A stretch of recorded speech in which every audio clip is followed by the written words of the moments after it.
Good afternoon. My name is Stephen Herwire. I'm the owner of Herwire Financial. Today is March 24th, 2023. After the disclosures and the market roundup, we will be talking about how to deal with market turmoil. Opinions voiced in this material are for general information only and not intended to provide specific advice or recommendations for any individual. All performance referenced is historical and no guarantee of future results. All indices are unmanaged and may not be invested in directly. All data is believed to be from reliable sources. However, no representation is made as to its completeness or accuracy. None of this is to be construed as tax or legal advice. Consult your advisor prior to taking any action. Last night, the Dow Jones Industrial Average closed at 32,105.25. Year to date, it's down a little over 3.33%. The S&P 500 closed at 3,947.79. It's actually up a little bit more than 2.75%. The NASDAQ 100 closed at 12,723.779. Year to date is actually up 17.6%. Gold closed at $2,004.10 per ounce. Year to date, it is up almost 10%. Bitcoin index closed at 28,345.34. Year to date, it is up 71.16%. The US dollar index closed at 102.54. Year to date, it is down 0.92%. 10-year Treasury closed at 3.38%. Year to date, it's down 0.5% from its year start at 3.88. And finally, the S&P Aggregate Bond Index closed at 201.45. Year to date, it is up almost 3.25%. All lasting investment success is plan-driven. All lasting investment failure is event-driven. Thank you, Nick Murray. No one tunes into the Weather Channel to see a sunny day. That's actually a Steve Herwire original. If it bleeds, it leads, and this time it's different. Those who have a plan will have an increased chance of getting what they want. There's no guarantees. News in the media, though, keep in mind, slants toward bad news as it draws more readers, viewers, and clicks, which in turn justifies prices for ad dollars. Market panics.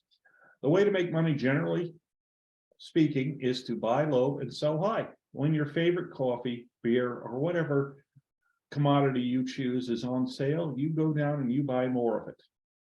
But for some reason, people don't follow that logic when investing in the stock market. When the market's doing well, many want to jump on the bandwagon. When the market is falling, a panic ensues and people start selling like crazy. How to deal with market panics? Simple answer: don't.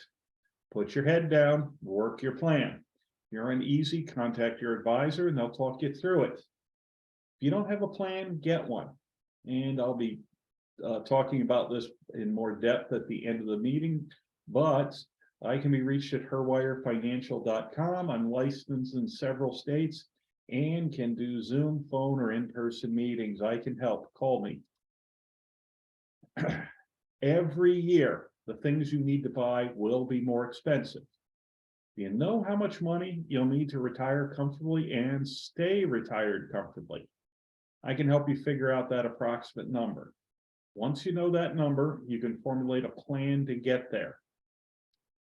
But once you get to that number and get to retirement, that's not the end of it. That's the relatively simple part. The complicated part is keeping up with inflation when you don't have a job anymore. So the key question is, will your income continue to keep up with the cost of goods? What you invest in will likely be an important factor in that plan. How quality companies respond to the crisis du jour. First thing management does is they take steps to defend the company.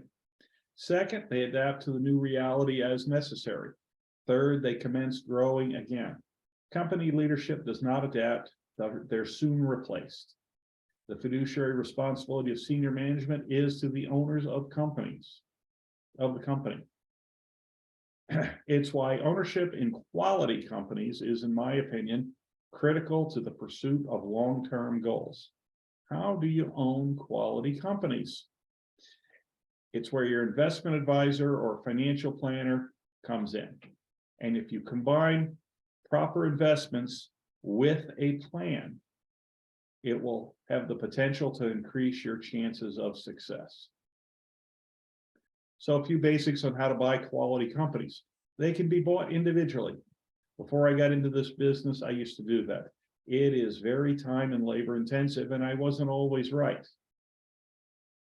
They can be purchased by purchasing mutual funds. The nice thing about this is there's not a lot of time, not a lot of effort, because you're paying the people, the mutual funds, to do all of that. And the nice thing is, rank and file, most Americans can't afford to get into mutual funds.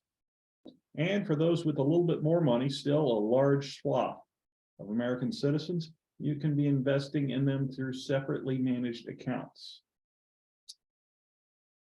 But that's not the whole story. A lot of people, it's fun to buy stuff. A lot of people think I put my money in, I bought some quality companies, and that's all I need to do. Well, actually, it's not the only thing you need to do. You need a plan, because having a financial plan is critical as it defends against potential problems that don't have anything to do with the stock market. Let's do a few case studies. John Doe was born in 1963. He turned 60 this year. 1963 is the year John F. Kennedy embargoed Cuba. Construction began on the St. Louis Gateway Arch. Alcatraz was closed. Martin Luther King gave his famous "I Have a Dream" speech. The final Mercury mission was launched. Alfred Hitchcock's The Birds and Surfin' USA by the Beach Boys was released.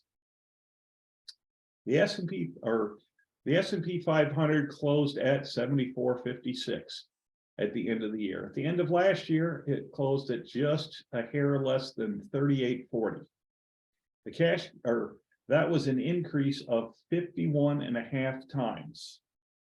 The cash dividend for the S&P 500 was $2.35.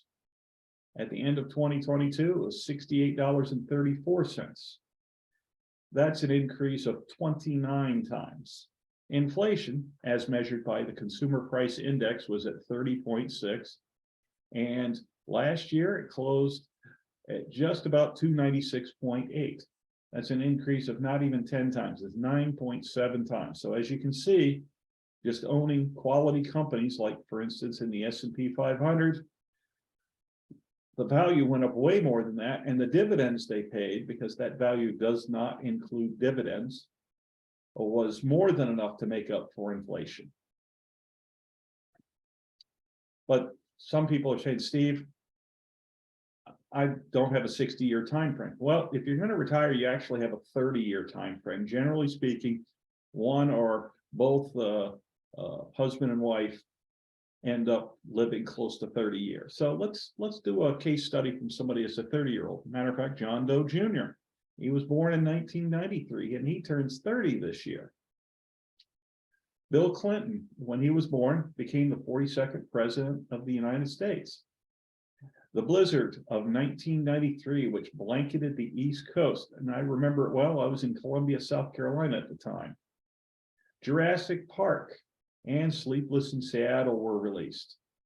You could buy a Sony Walkman for about $30, and the Domino's 2-topping pizza for about $10. S&P 500 closed at 468.64, which is, and by the end of last year, it was up 8.19 times. The cash dividend in 93 was $12.58.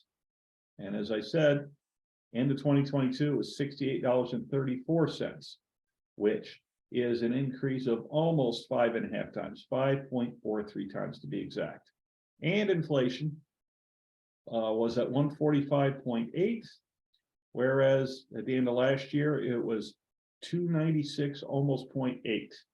So that was an increase of 2.04 times. So In the long term, owning quality companies looks like it might be a good bet for trying to beat inflation. Now, I'm not saying dump all your stuff into the S&P 500. I'm just saying it's something to be considered because I don't know your situation. Again, not advice, just something to consider.